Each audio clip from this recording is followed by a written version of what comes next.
ఎన్నికల ప్రచారంలో భాగంగా టీడీపీ అధినేత చంద్రబాబు మాట్లాడుతున్నారు. లైవ్ ద్వారా చూద్దాం.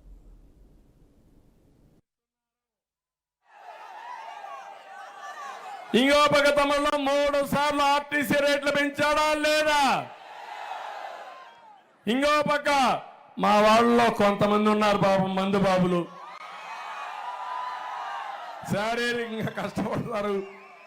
సాయంత్రం అయితే ఒక పెగ్గేసుకుంటే కంటి నిండా నిద్రపోవచ్చు అనుకుంటారు. మీ బలహీనత అర్థమైంది ముఖ్యమంత్రికి. అందుకే నాసిరకం మద్యం తెచ్చాడు, రేట్లు పెంచాడు, జే బ్రాండ్ తెచ్చాడు. 60 రూపాయల మద్యం ఎంత తమ్ముళ్ళు? ఇప్పుడు 200 అవునా కాదా? 140 రూపాయలు ఎవరికి పోతా ఉంది? ఎవరికి పోతా ఉంది? ఎవరికి వాటా? ఈయన పేదవాళ్ళ మంత్రం మనిషి అని అడుగుతున్నా. పేదవాళ్ళ రక్తం సాగే జలగవునా కాదా? అవునంటే చెప్పండి గట్టిగా. అంటే అడిగేవాళ్ళు లేకపోతే ఇష్టానుసారంగా ప్రవర్తిస్తారు. తమలో నేను అడుగుతున్నా, 5 రూపాయలకు భోజనం పెట్టి అన్న క్యాంటీన్ రద్దు చేశాడా లేదా? ఎవడిచ్చాడు ఈ అధికారం ఈయనకి? ఇష్టానుసారంగా చేసే పరిస్థితికి వచ్చారు. పక్కనే వరాహ నది ఉంది. మీ దగ్గర ఇసుక దొరుకుతా ఉందా? దొరకతా ఉందని అడుగుతున్నా. ఇప్పుడే భవన నిర్మాణ కార్మికులు వచ్చారు, సార్ మమ్మల్ని కాపాడమని. ఇంకేం కాపాడతాం, మీరు బక్క చిక్కిపోయారు. జగన్మోహన్ రెడ్డి మిమ్మల్ని ఫినిష్ చేశాడు.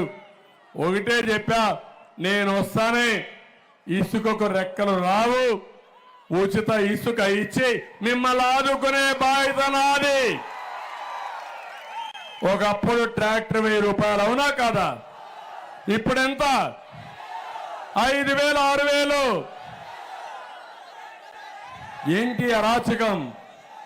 7000 వేలం పాట. దుర్మార్గుల చేతల్లో వేలం పాట అయిపోయింది మీ జీవితాలు, అవునా కాదా? అయినా మీకు కోపం రాదు, సహనం ఎక్కువ. డ్రామాలు ఆడుతూ ఉంటే మీరు కూడా మోసపోవడానికి సిద్ధంగా లేవని చెప్పాలి, అవునా కాదా అని అడుగుతున్నా. తమిళ్లో ఇలాంటి వాళ్ళని చూస్తే ఇసుక mafia, liquor mafia, mines mafia, కబ్జాలు చేసి ఇష్టానుసారంగా దోచేసే మాఫియా, సెటిల్మెంట్ చేయడం, ఏ స్కీమ్ తీసుకొచ్చినా దాంట్లో ఒక పెద్ద కుంభకోణం ఉంది. ఈ విషయం మీరు గుర్తుపెట్టుకోవాల్సిన అవసరం ఉంది. మళ్ళీ మీ కుంభకోణాలు పోవాలంటే ఎవరు రావాలి? నమ్మకం ఉందా మీకు? ఒకటి హామీ ఇస్తున్నా, ఎవరైతే కుంభకోణాలు చేసిన వారిని ఉక్కు పాదంతో అణిచివేసే బాధ్యత మాదని మీ అందరికీ హామీ ఇస్తున్నా. ఇక్కడికి వచ్చినప్పుడు ఈ రోజే కేంద్రంలో నరేంద్ర మోడీ గారు, అదే మరి బీజేపీ ఎన్డీఏ పార్ట్నర్స్ అందరూ కలిసి ఒక మోడీ సంకల్ప పత్రాన్ని ఒకటి ఇచ్చారు, ఒక మేనిఫెస్టో ఇచ్చారు. అందులో చూస్తే మనం ఇప్పటికే సూపర్ 6 ఇచ్చాం.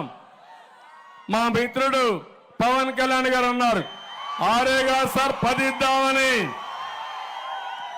నేనన్నా ఓకే అన్నాను.